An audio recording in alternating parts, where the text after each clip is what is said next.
Welcome back to Artscape, and I'm here with Kenny Brown, and I'm your host, Bill Harris. And now we're going to talk to Kenny about your artwork. Let me just ask you, do you consider yourself a tattoo artist who makes art? Are you an artist who also tattoos? I mean, the line gets kind of blurred. Yeah, it depends on the day, you know. Right. If I'm spending 3 days painting furiously for an art show, then I'm an artist. The rest of the year, I'm a tattooer, you know.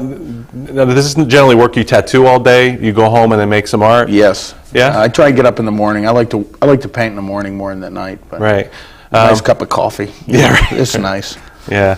Tell us about this big piece right behind us here. This is a sculpture I did for an art show in Lorton. It's called Pilot. It was Urban Decay was the name of the art show. It was my street art, and so I wanted to do something that kind of had the flavor of the vinyl toys. So I never really played with sculpture before. So you made the green figure. Yeah, I made the figure. Yeah, and then the case is actually found art. This is a display from a department store. And the mirror in the back is actually a mirror from a painting that you did, that you broke that mirror and put it all together and left it at my house, and I appropriated it for my own nefarious needs. Painting of your wife. Anybody familiar with my artwork knows your wife Tanya has been in quite a few paintings of mine. So it was pretty successful. I'm pretty happy with it. I never really played with sculpture very much, and so and he comes out and you can play with him, and his hammer comes out of his hand, and so it's cool. Now behind me we have a couple black and white pieces. Now what type of art is that? Well, this is it's just actually black color pencil on a type of paper called coquille board, or some people call it stipple board. It's originally used for printing because when you brush across, the texture of the paper creates almost a dot type of a pattern, so it made it easy for early printing. But it's actually from a series. I did one of Amelia Earhart for my father because he was a pilot, and my wife Tanya gave me the idea that maybe what if you did a whole bunch of powerful women, you know, that just did incredible things, and do a series based on that original Amelia Earhart. I thought it was a great idea, and so I've been doing it I've been starting. So it's an ongoing series. Yeah, these are the four of that I just did to go along with the Amelia. So now I have 5. I'm going to be doing hopefully about 25 or 30 of them, and then I'm going to make a little hardbound book. So no kidding. Hopefully by the end of the year I'll be ready to print that. You think you'll get that done by the end of the year? That's what I'm hoping. It goes pretty fast. I mean, it's a one-color, kind of a color pencil drawing, so you know, from an expediency point of view, it gets done pretty quickly. Right.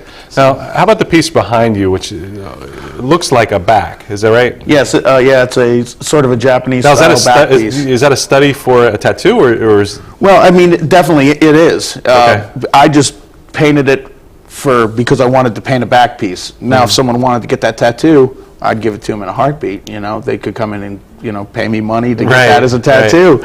So are often the black and whites or the colors, are they working out ideas that you may tattoo in the future? Yes, yeah, indeed. Yeah. And part of the female series that I'm doing too is there's a very classic tattoo style, which is a female profile. It's usually called I'm blanking on the name right now. It's inconsequential. The point is, it's a popular pretty women are popular tattoo motifs. So. And in art too. Yeah, and in art, indeed. So I'm trying to develop it to a point where I'm very comfortable, and on the drop of a dime, I can draw a pretty girl. Right. Yeah, that's not a bad skill to have. It's okay. Yeah, it's all right. All right. How about the one right behind me? This is actually that was a design for a tattoo, back piece I did on a guy, and he didn't really know what he wanted. I said maybe I'll throw. He was actually a big clipper ship, and I was like, well, let me throw a mermaid in there.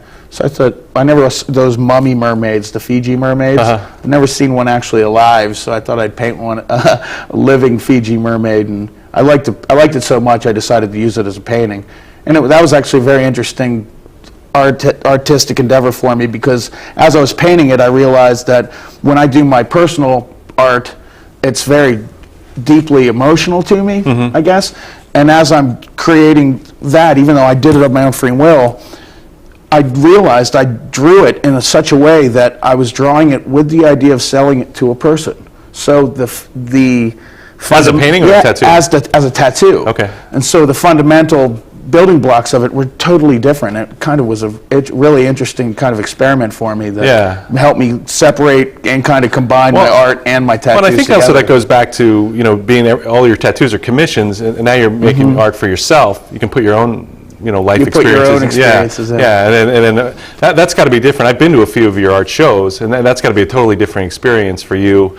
You're making your artwork and putting it out there. And you're not doing it for anybody but yourself. Yeah, it's a little bit more interior exposure than I'm used to. Yeah, I was just thinking that if you do too much more of this, I might have to start tattooing. Oh, that sounds good. Right. I can apprentice you, man. Yeah, You're never too old. Right. I think I may be. What inspires you in the art world? Just the like nature or the figure. Figure mostly. I have a huge interest in human figure or humanoid-like figures. Anything that seems to have a strange muscle structure or anything. That kind of stuff I love every time. Yeah. I mean, pretty much everything I do has some sort of character in it. It's never just a background. There's always a character. Something about the interaction of just the character and the viewer. I don't know what it is. Do you think making this type of artwork helps your tattoos? Oh yeah. Yeah. I mean, if you're going to be a tattooer, you should just be drawing and painting all the time, and I don't do it nearly as much as I should. Yeah. But by forcing ourselves to have these art shows, it gets me in a position where you have to produce, and right. The procrastinators cry, good under pressure. Yeah. Now, one thing I don't think most people realize about yourself is very generous. Every year you have a fundraiser. Yes. You've done one fundraiser for the past couple of years. Yeah, we've had 4. We've done 4 now. Right. Tell us about that. It's called Tattoos for Community. My wife Tanya Brown actually really spearheads it. We take 2 days of our work, usually about 5 artists a day, and donate 100% of the proceeds to a local Fredericksburg nonprofit. In 4 years we've raised well over $30,000 for Fredericksburg. Because these are the people that are taking care of us and allowing us this lifestyle. We want to do the same. The money needs to stay in the community. Right. But we've helped this year we did the UMW Play Lab, which is an autism clinic. We've done the SPCA No Kill Shelter.